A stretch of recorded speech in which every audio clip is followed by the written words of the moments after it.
Assalamualaikum warahmatullahi wabarakatuh. Perkenalkan, nama saya Komaria, mahasiswa Universitas Saibara Asia, program studi manajemen.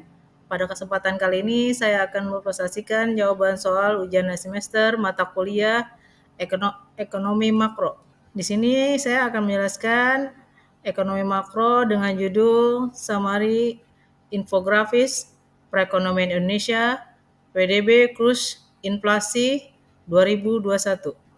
Data infografis perekonomian Indonesia. Yang pertama, latar belakang. Yang kedua, pihak-pihak yang terlibat di dalam penentuan kebijakan ekonomi di Indonesia.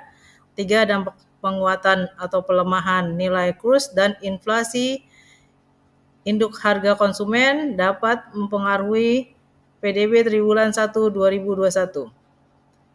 Keempat, kondisi perekonomian makro Indonesia saat ini 2021 di tengah pandemi COVID-19.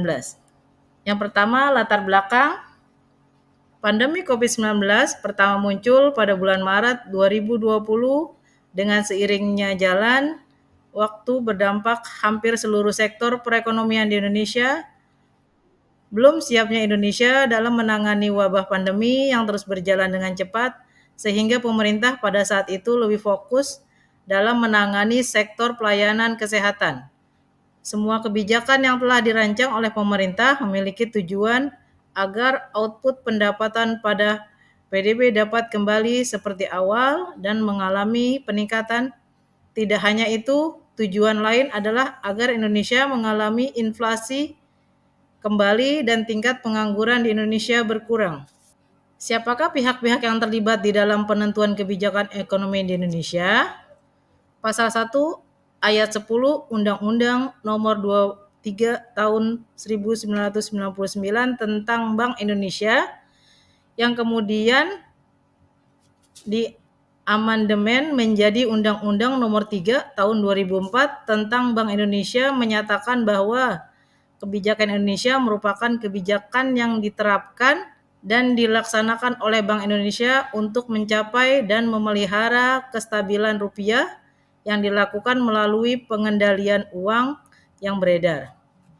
Peran utama Bank Indonesia dalam menjaga stabilitas sistem keuangan, yang pertama, menjaga stabilitas moneter melalui instrumen suku bunga dalam operasi pasar terbuka. Yang kedua, menciptakan kinerja lembaga keuangan yang sehat, khususnya perbankan. Yang ketiga, mengatur dan menjaga kelancaran sistem pembayaran.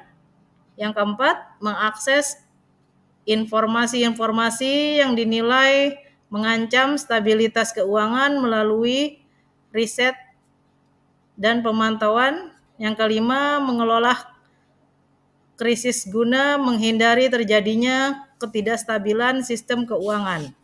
Kemudian, bagaimana dampak penguatan atau pelemahan nilai kurs dan inflasi induk harga konsumen dalam mempengaruhi PDB triwulan 1 2021? Dampak kebijakan fiskal terhadap output dan inflasi moneter melalui seismograf, karena seismograf atau pendapatan dari pencetakan uang merupakan salah satu sumber penerimaan pemerintah. Maka kebijakan fiskal dan moneter jangka panjang ditentukan secara bersamaan oleh fiscal budget constraint. Apabila kedua otoritas menolak untuk menciptakan seismograf, maka rasio utang terhadap PDB dapat meningkat secara tidak berkesinambungan. Hal ini selanjutnya akan berdampak pada peningkatan suku bunga real utang pemerintah seiring dengan peningkatan permintaan premi oleh pasar. Namun demikian, proses ini tidak dapat berlanjut. Salah satu dari otoritas kebijakan harus berubah work from fiskal terhadap output dan inflasi moneter, mengasumsikan bahwa Bank Sentral akan merespon dengan menciptakan seismograf guna menghindari default Oleh karena itu, teori ini juga menyatakan bahwa kebijakan fiskal turut menentukan inflasi melalui future money growth. Fiskal terhadap output dan inflasi berangkat dari pemahaman mengenai persamaan velocity of money dan dampak kebijakan fiskal terhadap output dan inflasi digunakan misalnya dengan melihat perubahan inflasi, suku bunga, dan pertumbuhan ekonomi dalam kurun waktu tertentu. Pengukuran diskresi kelanjutan fiskal oleh Fatas dan Top memfokuskan pada komponen ketiga di atas, di mana G dan Y masih adalah pengeluaran pemerintah, real dan PDB real, keduanya dalam nilai logaritma. W adalah variabel kontrol meliputi tren waktu, inflasi, dan inflation squared, sementara T adalah estimasi kuantitatif dari diskresi shock kebijakan pengeluaran pemerintah. Rapat Dewan Gubernur Bank Indonesia pada 19 sampai 20 April 2021 memutuskan untuk mempertahankan BI 17 reversi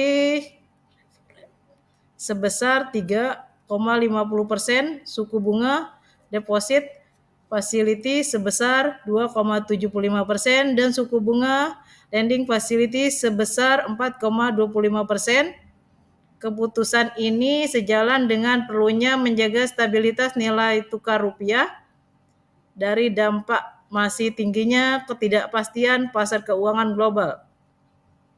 Meskipun perakiraan inflasi tetap rendah, untuk mendukung pemulihan ekonomi nasional lebih lanjut, Bank Indonesia mengoptimalkan bauran kebijakan moneter dan mengprudensial akomodatif serta mempercepat digitalisasi serta pembayaran sebagai berikut.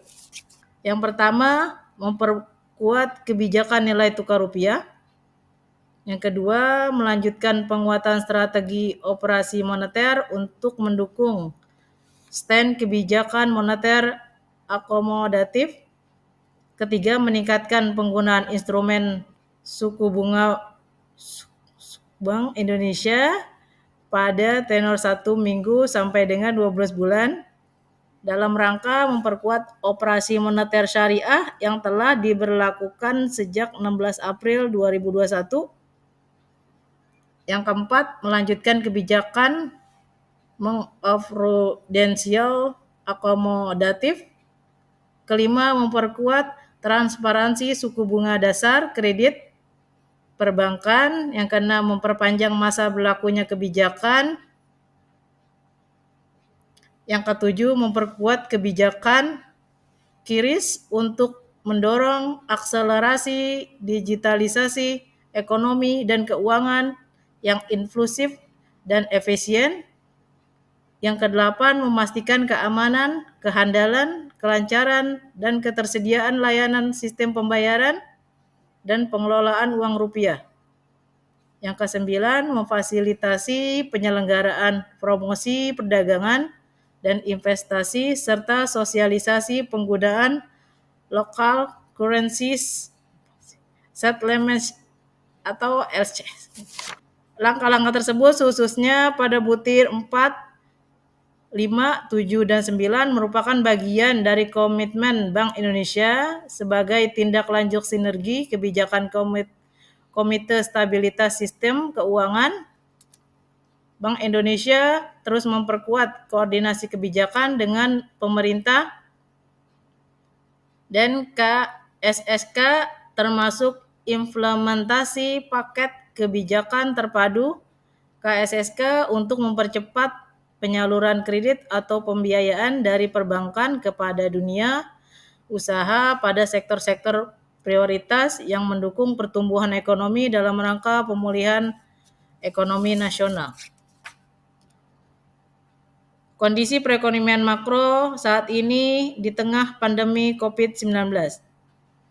Jakarta Pusat, Kominfo Badan Pusat Statistik mencatat perekonomian Indonesia secara kumulatif sepanjang 2021 berhasil tumbuh positif mencapai 3,69% atau lebih baik dibanding 2020 yang mengalami kontraksi 2,07%. Ekonomi Indonesia pada triwulan 4 2021 tumbuh sebesar 1,06%,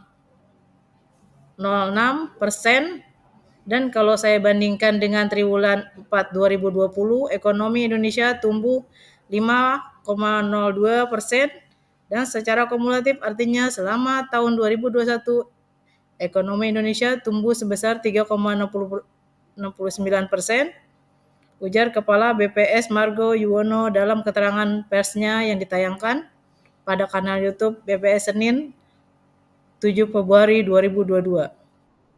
Kepala BPS menyampaikan, perekonomian Indonesia 2021 diukur berdasarkan produk domestik bruto atas dasar harga berlaku mencapai rupiah 16,970,8 triliun dan PDB berkapita mencapai rupiah 62,2 juta atau 4,349,5 dolar Amerika Serikat.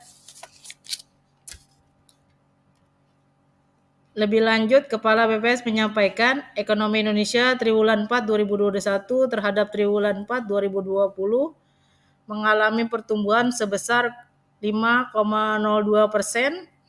Dari sisi produksi lapangan usaha, jasa kesehatan, dan kegiatan sosial mengalami pertumbuhan tertinggi sebesar 12,16%. Sementara dari sisi pengeluaran, komponen ekspor barang dan jasa mengalami pertumbuhan tertinggi sebesar 29,83%.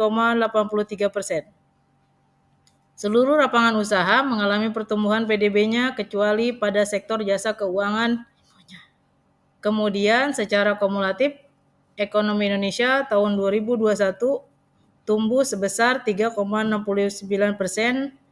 Dari sisi produksi, pertumbuhan tertinggi terjadi pada lapangan usaha, jasa kesehatan, dan kegiatan sosial sebesar 10,46%. Sementara dari sisi pengeluaran, pertumbuhan tertinggi dicapai oleh komponen ekspor barang dan jasa sebesar 24,04%.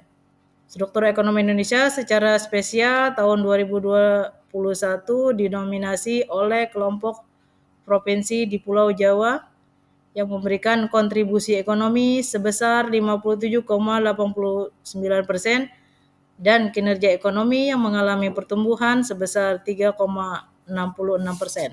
Kesimpulannya, kebijakan moneter menjadi kebijakan otoritas moneter atau bank sentral untuk mencapai perkembangan kegiatan perekonomian yang diinginkan. Jadi pihak yang terlibat dalam kebijakan moneter adalah Bank Indonesia yang selaku bank sentral. Apabila kedua otoritas menolak untuk menciptakan segnogrek, maka rasio utang terhadap PDB dapat meningkat secara tidak berkesinambungan. Hal ini selanjutnya akan berdampak pada peningkatan suku bunga real utang pemerintah seiring dengan peningkatan permintaan premi oleh pasar. Untuk mendukung pemulihan ekonomi nasional lebih lanjut, Bank Indonesia mengoptimalkan bauran kebijakan moneter dan makroprudensial akomodatif serta mempercepat digitalisasi sistem pembayaran.